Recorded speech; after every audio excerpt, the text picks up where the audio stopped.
What's going on, guys? Welcome back to Everyday Diesel. Today, got the May cab in the shop, got the light on, getting ready to make a little change under the hood of my truck. I've been wanting a polished valve cover. Most people know I have a powder-coated D&J billet valve cover on there already. I actually did a video on that. That did very well. It's got like 13,000 views a couple years ago when I put that on. But I've been wanting to kind of change it up a little bit and do an upgrade at the same time. Nothing wrong with the D&J cover. I have had a little bit of leak issue with the baffle, but I've pretty much got that resolved. But I've been wanting to get a polished cover under there, and I saw this company who actually, I heard of them first at the beginning of this race season. They sponsored the 770 index class for ODSS, Tameless Performance. These guys right here. I think they're out of North Carolina, I think. Don't quote me on that, but I'm pretty sure they're out of North Carolina. Anyways, been seeing them on social media a whole bunch here recently. It looks like they're making a whole lot of parts. They got some CNC machines and they're pumping parts out, and they're sponsoring the race series, and they're being seemingly a big part of diesel motorsports and all that. So I reached out to them to see if they wanted to work together on a little project here, and they said yeah. So here's what we got from them. We got the polished billet valve cover. Looks very good. I just did a hand polish, a quick and dirty hand polish on these. And got their new billet rocker box. I didn't actually expect this, and I've never pulled a rocker box off a 6.7, so this will be a how-to video, but valve covers are pretty straightforward. I myself have never done a rocker box. It's also pretty straightforward. You got a gasket and 7 bolts.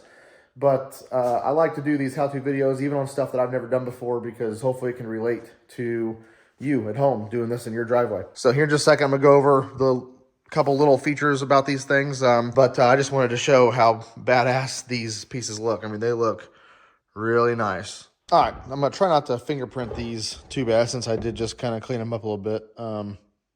So, billet valve cover. Now, these are a baffle design, meaning you do not need to run a catch can, which is what I prefer on my truck. Here's the baffle design. Now, I was going to take this apart and show what it looks like underneath here. They have these nice tabs. I think this is either really thin stainless or aluminum. They have these tabs bent over the bolts, which I think is a nice added touch, so that they can't back out and drop into your valve train.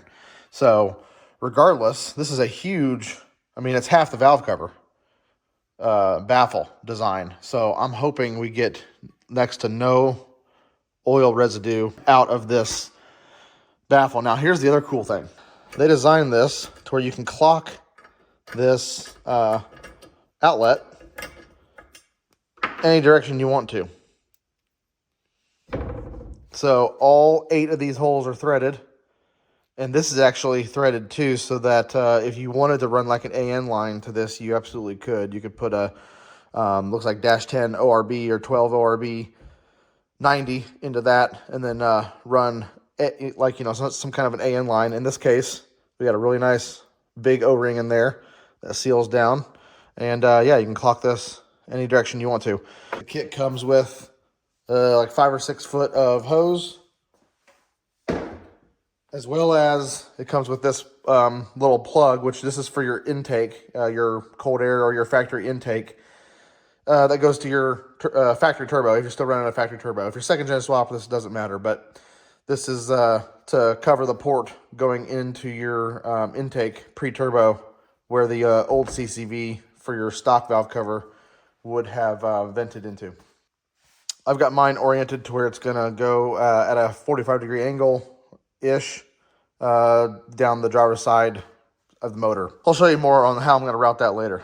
Of course, it comes with a nice O-ring billet oil fill plug. That's cool. So you don't reuse your factory cap. And then here's your hardware.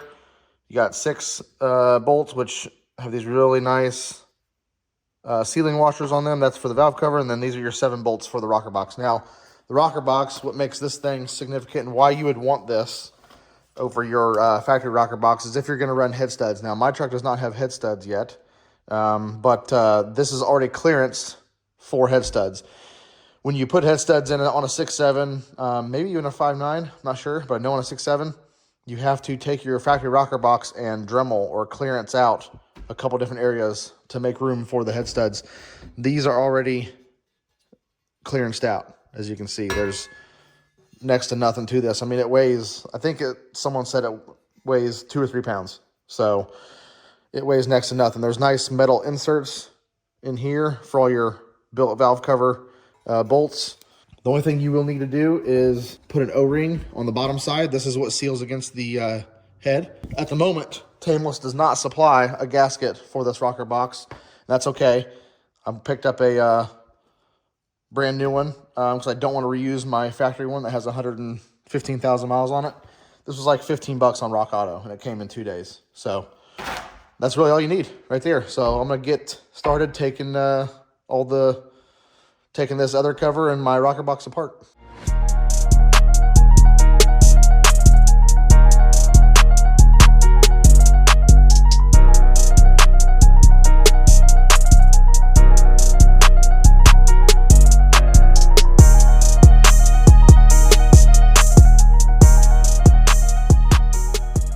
Okay, once you get the valve cover off, this is what you'll see. You got the valve cover harness, which is how the injectors get their wires. So you'll have these 2 plugs, one there, one here. You just pop them loose, set them off to the side. And then you have these 8mm nuts on these wires. And I believe these nuts are captured, so you can't drop them. They stay connected to these wires. Again, I've never done this either. But you see how they're color coordinated. I'm gonna take a picture. Obviously, this is probably easy information you can find online, or you can just remember. And odds are the wires will just kind of muscle memory stay where they go anyways. But just to be safe, I'm going to take a picture just so you get the right wire on the right post. But yeah, so you got 2, 4, 6, 8, 10, 12 of those to take loose. And then this harness will be able to come right up out of there. And then once the harness is out of the way, you got 7 bolts to take off the rocker box. You have 2 shorter ones, which are in the very front right there. And then likewise in the very, very back. And then you have 5 a little bit longer ones. You can see they're a little bit taller. Here, 1, 2, 3, 4, and 5. And those 7 bolts, and then the whole rocker box will come out.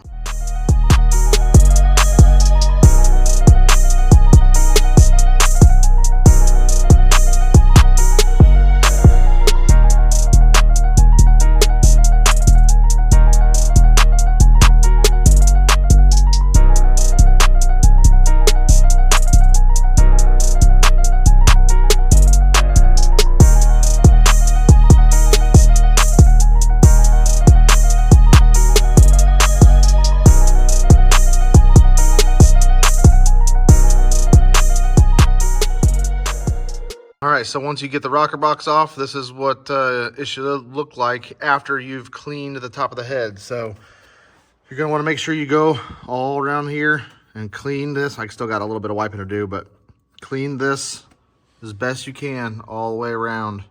I used microfiber and a little bit of Scotch-Brite.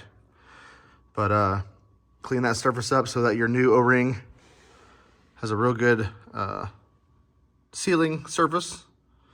And speaking of O-ring,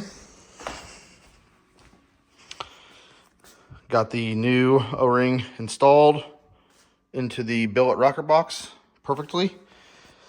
These are one way, so you can see how this side, this is the old one, has like 2 ridges. And if you flip this over, it's a squared, O-ring. This side has like 1 rounded surface. This is the side right here that seals to the top of the head. This is the side that goes into the groove of your rocker box.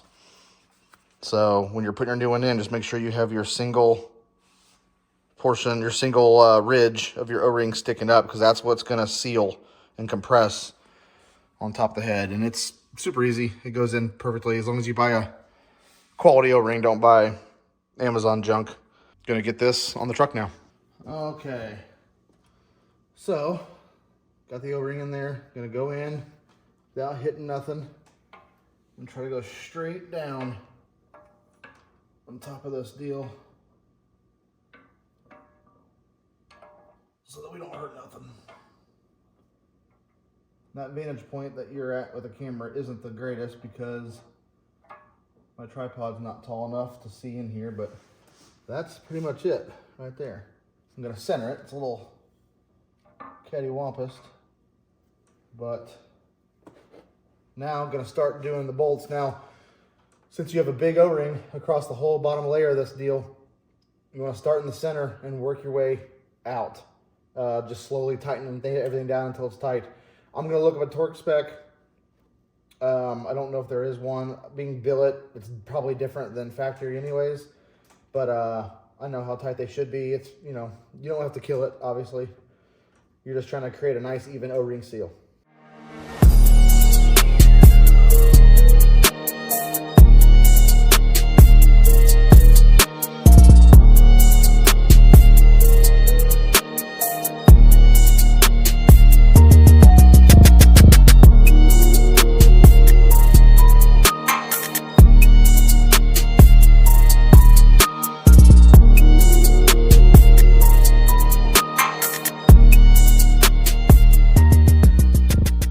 Okay, got the rocker box all in, torqued down, everything's tight. Gasket's nice and compressed all the way around, looks good. Got the valve cover harness all cleaned up as best I could. Inspected it for any issues, I don't think there is. So it's gonna go right back on.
Okay, got this all wrapped up, tightened down, all done. Ran my hose.